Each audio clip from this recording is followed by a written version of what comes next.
അത്രത്തോളം പ്രിയപ്പെട്ടവരായിരുന്നു ഈ മരണപ്പെട്ട എല്ലാവരും എന്നുള്ളതാണ് ഈ തിരക്ക് നമുക്ക് കാണിച്ചു തരുന്നത്. കാരണം ഓരോ പരിപാടികൾ സംഘടിപ്പിക്കുമ്പോഴും അല്ലെങ്കിൽ ജനകീയമായി പരിപാടികൾ ഉണ്ടാകുമ്പോഴുമൊക്കെ അത് ലൈബ്രറി പരിപാടികളാകട്ടെ, സ്കൂളിന്റെ പരിപാടികളാകട്ടെ, മറ്റ് രാഷ്ട്രീയ പരിപാടികളാകട്ടെ, സംഘടനകളുടെ പരിപാടികളാകട്ടെ, അതിനെല്ലാം തന്നെ ഈ സ്കൂളിലെ അധ്യാപകർ സജീവ സാന്നിധ്യമായിരുന്നു എന്നുള്ളതാണ് ഏറ്റവും പ്രധാനപ്പെട്ട കാര്യം. നേരത്തെ നമ്മൾ പലരുമായി സംസാരിക്കുമ്പോൾ അവരെല്ലാം പറഞ്ഞത് എന്ത് പരിപാടി ഉണ്ടെങ്കിലും ഈ പാങ്ങ ഗവൺമെന്റ് LP സ്കൂളിലെ അധ്യാപകർ അതിന് മുന്നിൽ ഉണ്ടാകും എന്നുള്ളതാണ്. അത് സ്കൂളിലെ പരിപാടികൾ മാത്രമല്ല, കഴിഞ്ഞ നാളുകളിൽ സ്കൂൾ കലോത്സവത്തിന് മുന്നോടിയായി നടന്ന പരിപാടികൾക്കപ്പുറത്തേക്ക് പരിപാടികൾ നടക്കുമ്പോഴെല്ലാം തന്നെ അവർ സജീവമായി നിന്നിട്ടുണ്ട്. അതിൽ ഏറ്റവും പ്രധാനപ്പെട്ടത് ഈ അധ്യാപക സംഘടനകൾ, അധ്യാപക സംഘടനകൾ ഇപ്പോൾ ഒരാളെ കുഴഞ്ഞു വീണ് ഈ ആംബുലൻസിലേക്ക് മാറ്റുന്ന ദൃശ്യങ്ങൾ നമുക്ക് കാണാം. അത്രത്തോളം ചൂട് ഇവിടെ അനുഭവിക്കുന്നുണ്ട്. ഇപ്പോൾ ഈ ആംബുലൻസിലേക്ക് അവരെ മാറ്റുകയും അവിടെ നിന്ന് പ്രാഥമിക ചികിത്സ നൽകുന്ന ദൃശ്യങ്ങളാണ് നമ്മളിപ്പോൾ കാണുന്നത്. പലരും കുഴഞ്ഞു വീഴുന്ന ഒരു സാഹചര്യമുണ്ട്. എന്നാൽ പോലും ആളുകൾ ഇങ്ങോട്ടേക്ക് ഇടമുറിയാതെ എത്തിക്കൊണ്ടേയിരിക്കുകയാണ്. അത്രത്തോളം സ്നേഹം ഇവർക്കെല്ലാം തന്നെ ഈ അധ്യാപകരോടുണ്ട് എന്നുള്ളതാണ് നമ്മൾ ഏറ്റവും പ്രധാനപ്പെട്ട പറയേണ്ടത്. നമ്മൾ ചോദിക്കുന്ന ആളുകളെല്ലാം തന്നെ സംസാരിക്കുമ്പോൾ പറയുന്നുണ്ട് അബ്ദുൽ മജീദ് മാഷെക്കുറിച്ച് നമ്മൾ ആരോട് ചോദിച്ചാലും അവർ പറയുന്നത് എൻ്റെ സുഹൃത്ത്, എൻ്റെ അയൽവാസി, എൻ്റെ പ്രിയപ്പെട്ടവൻ, എൻ്റെ കൂടെ പഠിച്ച വ്യക്തി, എൻ്റെ സംഘടനാ ഭാരവാഹി, അങ്ങനെ എന്നോട് ചേർത്ത് വെക്കാനാകുന്നു എന്നുള്ള കാര്യമാണ് അവരെല്ലാം തന്നെ പറഞ്ഞുകൊണ്ടേയിരിക്കുന്നത്. കാരണം കാഴ്ച പരിമിതനായിരുന്നുവെങ്കിൽ പോലും അതൊരു വെല്ലുവിളിയല്ല, തനിക്കൊരു കുറവേ അല്ല എന്ന് കൃത്യമായി ജീവിതം കൊണ്ട് തെളിയിച്ച വ്യക്തിയാണ് അബ്ദുൽ മജീദ് എന്ന് പറയുന്ന ആൾ. ആ മാഷ്, ആ അധ്യാപകൻ ഇല്ലാതാകുമ്പോൾ വലിയൊരു സമൂഹത്തിന് തന്നെ വലിയ നഷ്ടമുണ്ടാവുകയാണ്. അദ്ദേഹത്തിന്റെ ക്ലബ്ബ്, അതായത് ഈ കാഴ്ച പരിമിതരുമായി ബന്ധപ്പെട്ടൊരു ക്ലബ്ബ് പ്രവർത്തിക്കുന്നുണ്ട്. ആ ക്ലബ്ബിലെ ആളുകളൊക്കെ ഇങ്ങോട്ടേക്ക് എത്തുമ്പോൾ പറഞ്ഞുകൊണ്ടിരുന്ന ഒരു കാര്യം എന്ന് പറയുന്നത് തങ്ങൾക്ക് കാണാൻ കഴിയില്ല, പക്ഷേ അബ്ദുൽ മജീദ് മാഷ് എന്താണ് പാങ് എന്ന പ്രദേശത്ത് ചെയ്തു വെച്ചത്, അദ്ദേഹത്തിന്റെ സാന്നിധ്യം എന്തായിരുന്നു ഇവിടുത്തെ കുട്ടികളിൽ ഉണ്ടാക്കിയ മാറ്റം, അത് തങ്ങൾക്ക് തിരിച്ചറിയാവുന്ന ഒരു സാഹചര്യം തങ്ങൾക്കുണ്ട് എന്നുള്ളതാണ് അവരെല്ലാം പറഞ്ഞു വെക്കുന്നത്. അതോടൊപ്പം തന്നെ ഈ അധ്യാപകരോടും പൂർവ്വ വിദ്യാർത്ഥികളോടുമൊക്കെ നമ്മൾ സംസാരിക്കുമ്പോൾ അബ്ദുൽ മജീദ് മാഷെക്കുറിച്ച് മാത്രമാണ് അവരൊക്കെ വാചാലരാകുന്നത്. മറ്റധ്യാപകരും ഇതേ പ്രദേശവാസികളാണ്. പക്ഷേ പരിമിതികളെ അതിജീവിച്ച് ജീവിതം കെട്ടിപ്പടുക്കേണ്ടത് എങ്ങനെയാണ് എന്ന് തങ്ങൾക്ക് ജീവിക്കുന്ന മാതൃകയായി മജീദ് മാഷുണ്ടായിരുന്നു. ആ മജീദ് മാഷെ കുറിച്ച് പറയുമ്പോൾ എല്ലാവരും കൂട്ടി വായിക്കുന്ന ഒരു പേര് കൂടിയുണ്ട്, അദ്ദേഹത്തിന്റെ ഭാര്യയുടെ പേര്. ആ ഭാര്യ അദ്ദേഹത്തെ റുഖിയയുടെ കൈപിടിച്ച് നടക്കുന്ന മജീദ് മാഷയുടെ ചിത്രമാണ് ഇവരുടെ എല്ലാം മനസ്സിലുള്ളത്. കാരണം സ്കൂളിൽ നിന്നിറങ്ങുമ്പോൾ, വീട്ടിൽ നിന്നിറങ്ങുമ്പോൾ തന്റെ ഭർത്താവിന് ഒരു അപകടവും സംഭവിക്കരുത്, ഒരു ബുദ്ധിമുട്ടും ഉണ്ടാകരുത് എന്ന ഉറച്ച വിശ്വാസം, ഉറച്ച ആവശ്യം അവർക്കുണ്ടായിരുന്നു, റുഖിയയ്ക്കുണ്ടായിരുന്നു. അതുകൊണ്ട് തന്നെയാണ് എപ്പോഴും കൈപിടിച്ച് മജീദ് മാഷെ കൊണ്ടുപോകാനും കൊണ്ടുവരാനും ഒരു താങ്ങായി, തണലായി ആ റുഖിയ ഉണ്ടായിരുന്നത്. അവസാന യാത്രയിലും റുഖിയ അതേ തണലായി അദ്ദേഹത്തിനൊപ്പം ഉണ്ടായിരുന്നു. ഈ സ്ഥലങ്ങൾ കാണിക്കാനും അതിന്റെ വിശേഷങ്ങൾ പങ്കുവയ്ക്കാനും ഒക്കെ റുഖിയ ഉണ്ടായിരുന്നു. ഏറ്റവും ഒടുവിൽ ആശുപത്രി കിടക്കയിലേക്ക് പോകുമ്പോഴും റുഖിയയുണ്ട്, നിശബ്ദയായി. ഇപ്പോൾ ഈ പന്തലിലും അങ്ങനെ നിശബ്ദയായി ഇരുവരും നിൽക്കുകയാണ്. നമ്മൾ സംസാരിച്ചപ്പോൾ പലരും പറഞ്ഞൊരു കാര്യമുണ്ട്, ഇനി ആരാണ് ഈ മജീദ് മാഷയുടെ സഹോദരിക്കുള്ളത് എന്നൊരു ചോദ്യം. കാരണം മജീദ്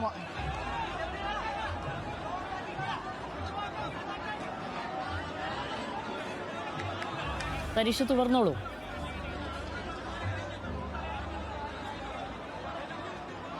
മജീദ് മാഷയുടെ സഹോദരിക്ക് ആരുണ്ട് എന്ന ചോദ്യമാണ് എല്ലാവരും ചോദിച്ചുകൊണ്ടേയിരുന്നത്. കാരണം മജീദ് മാഷയുടെ സഹോദരിയും കാഴ്ച പരിമിതിയുള്ള ആളാണ്. അവരുടെ സഹോദരിക്കും ഒരു സർക്കാർ ജീവനക്കാരിയാണ്, അല്ലെങ്കിൽ അധ്യാപികയാണ്.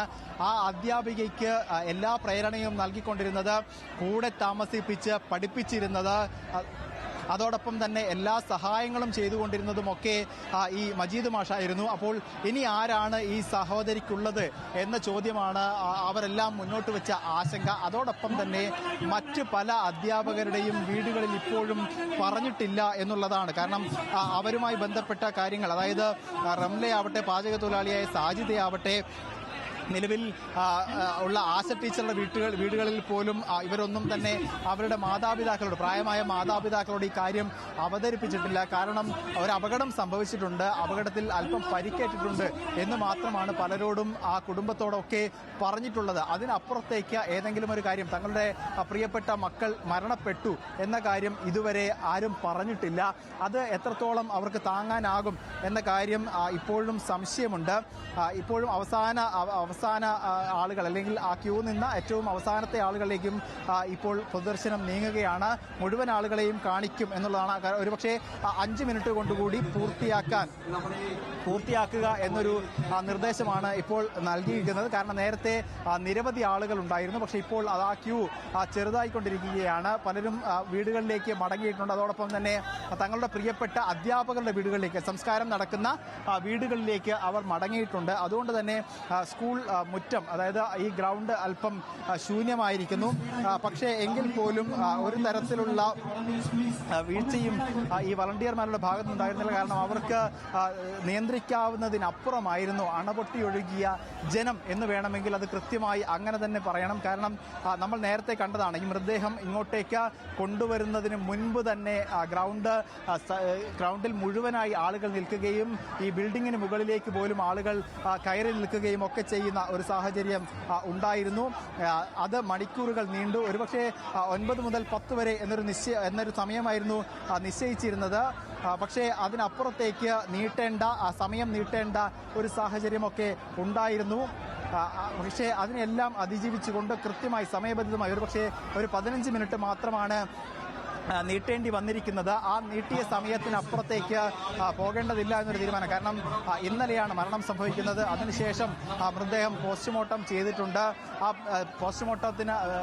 പോസ്റ്റ്മോർട്ടം ചെയ്ത മൃതദേഹങ്ങൾ അധിക സമയം സൂക്ഷിക്കേണ്ടതില്ല എന്നൊരു തീരുമാനമുണ്ട്. അതോടൊപ്പം തന്നെ വീടുകളിലേക്ക് എത്തിച്ചതിന് ശേഷം മതാചാരപ്രകാരമായ ചടങ്ങുകളുണ്ട്. ആ ചടങ്ങുകൾ പൂർത്തിയാക്കി ഇന്ന് ഉച്ചയോടെ തന്നെ മുഴുവൻ ആളുകളുടെയും മൃതദേഹങ്ങൾ സംസ്കരിക്കണം എന്നൊരു തീരുമാനമാണ് കൈക്കൊണ്ടിട്ടുള്ളത്.